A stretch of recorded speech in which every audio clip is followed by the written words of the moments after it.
Welcome back to my garden. I can remember the very first day I arrived in South America in 1994, like it was yesterday. And it's not surprising because it was a day of great marvel. My first real visual encounter was on the stopover.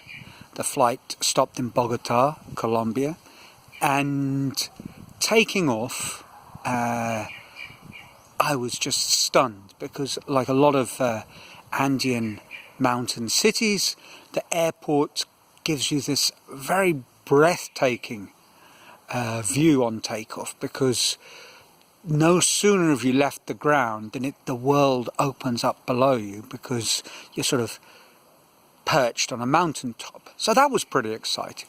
And then I arrived in Lima, and I was met by the deputy headmaster at Jorge Chavez Airport, who was going to take me to school. Now, if you know Lima, you'll know what I'm talking about. The drive from the airport to the school, well, first we went to my hotel in Miraflores, but that drive begins in the most depressingly drab, dry, brown sort of city sprawl.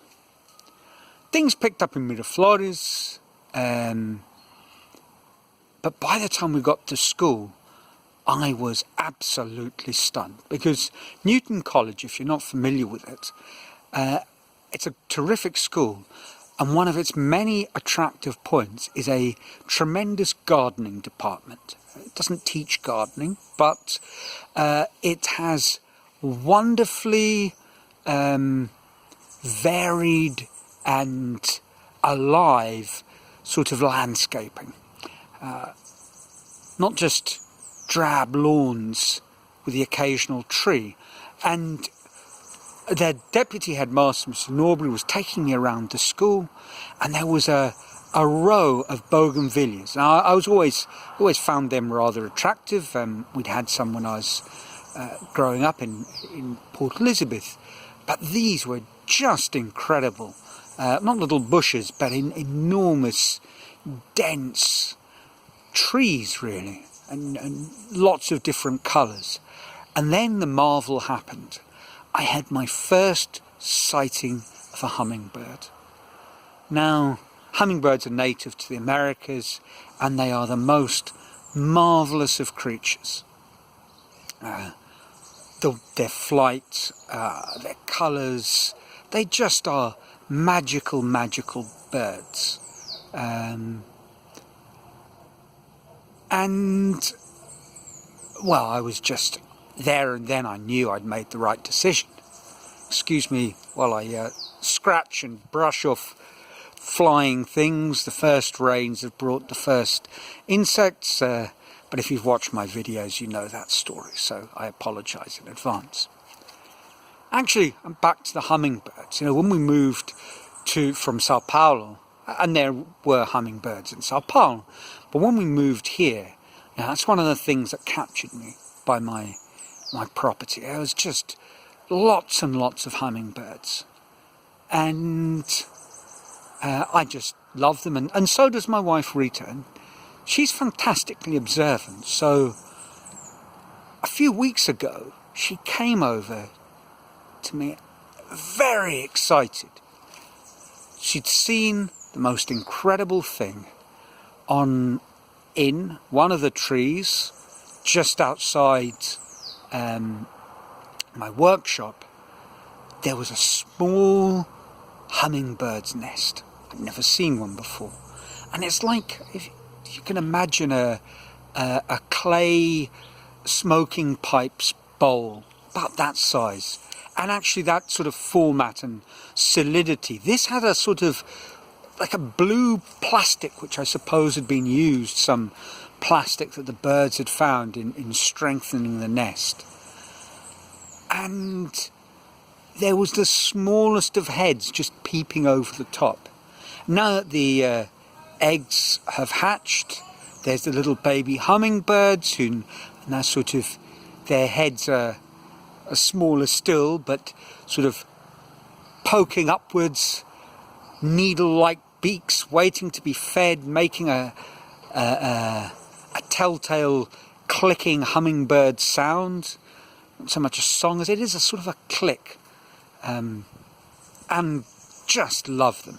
The only inconvenience is we now find ourselves taking a long walk when we're going towards the workshop to give them a wide berth. And for that reason, of course, there will be no Instagram posts or YouTube videos, photos of baby hummingbirds.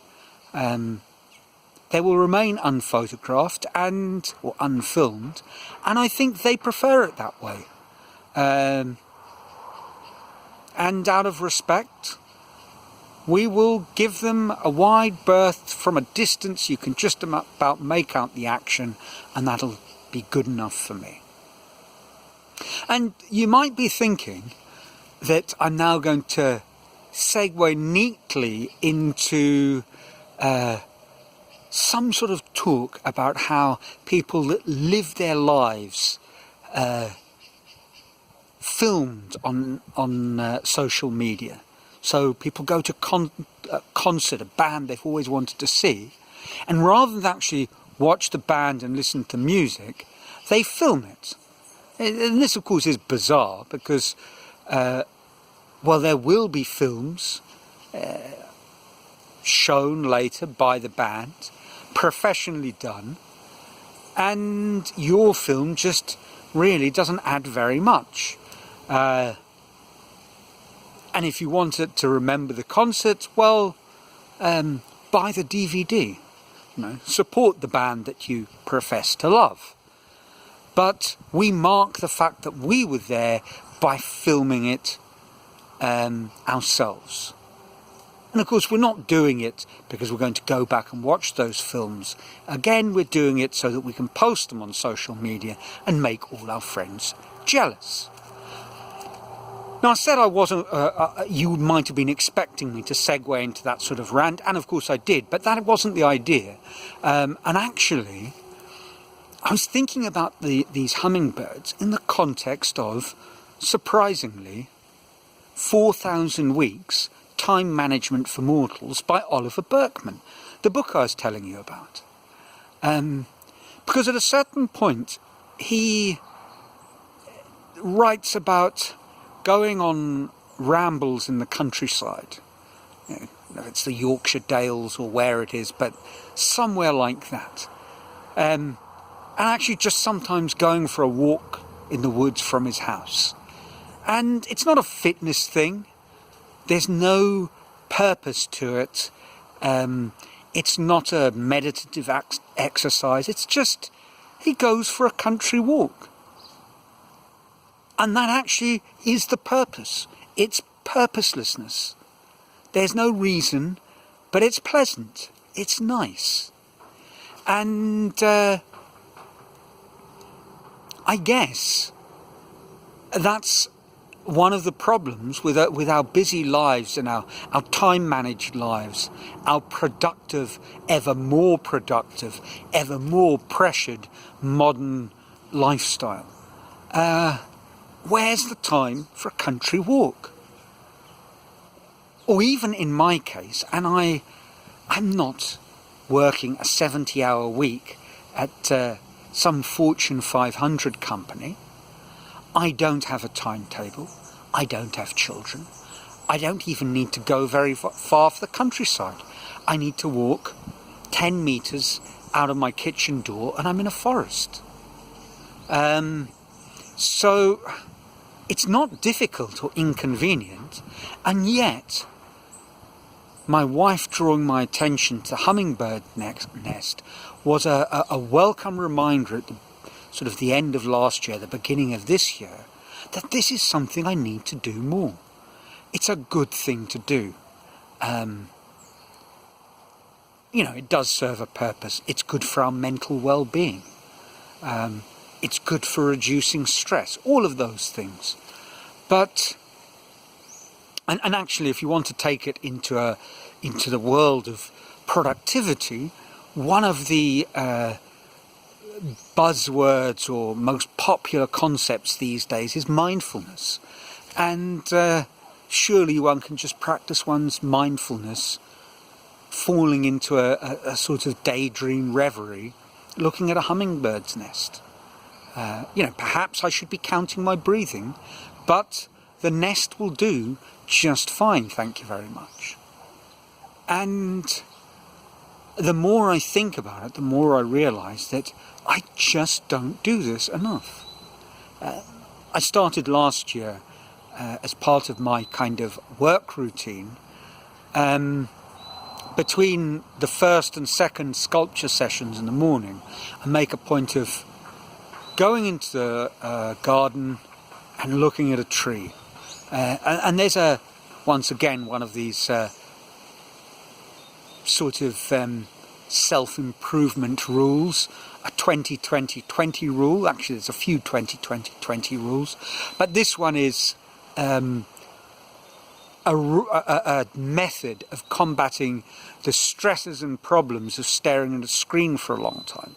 And what is recommended is that every 20 minutes you spend 20 seconds staring at an object 20 meters away. And this this different vision sort of helps clean your lens, naturally refreshes your vision. And if you extend that a little bit longer, that's sort of the bare minimum, you do feel much, much better. And I don't do a fancy breathing routine. I just calm my breath, just calm down, look at a tree. And that's fantastic. I fancy I should do that much, much more than I do. Especially given my privileged position of living in a tropical forest, so to speak. So there we go. Take time to look at something wonderful. And if you don't have a fascinating hummingbird's nest, there is something natural near you that is fascinating in its own right. There's a very famous British artist who went through, and he's been through a few of them, a sort of crisis. This time his father had been very ill in hospital. And on the walk back from the hospital, he started noticing the weeds growing between the cracks. And he was fascinated by this, the weeds growing and prolifically between the cracks in the pavement, in his sort of urban blight in London, somewhere in London. And he was inspired to try and actually grow weeds. And it turned out to be incredibly difficult to do. They manage to grow anywhere of their own accord, but you try and raise them, well, they won't be having any of that, thank you very much. And this fascinated him, and he did a series of drawings of weeds, which are quite wonderful. Perhaps I will find his name, perhaps not. Either way, there is something fascinating very near where you are, and take the time to look at it. Well, that's it for this week. I apologise if this is a dark, shady video. I tried to find the least mosquitoed spot, but failed. Either way, I hope you enjoyed it. Feel free to leave a comment, and I trust you're well and your lives are filled with joy. So until next week, ciao from a shady Brazil.